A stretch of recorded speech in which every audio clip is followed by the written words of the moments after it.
রহমানির রহিম। দেখতে পারতেছেন দর্শক, গ্রাম বাংলার প্রাচীন ঐতিহ্য মাছ ধরার কল। হ্যাঁ, আমাদের আঞ্চলিক ভাষায় এটাকে কুম বলে। দেখতেই পারতেছেন দর্শক, মাছ পড়তেছে, পুঁটি মাছ।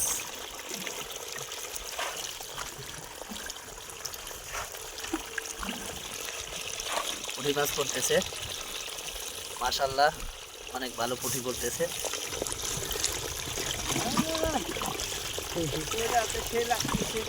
সেই লাগতেছে না ছবিটা?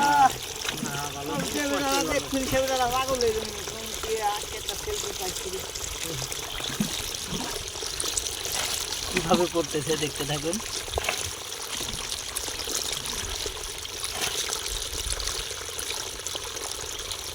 চাচা আজকে সাইডে মারতে পারবা না, ওদিক যান। এই ভুল কোনো হানে আজকে নামা হবে না, ওদিকে যান, ওদিকে যান একবারে।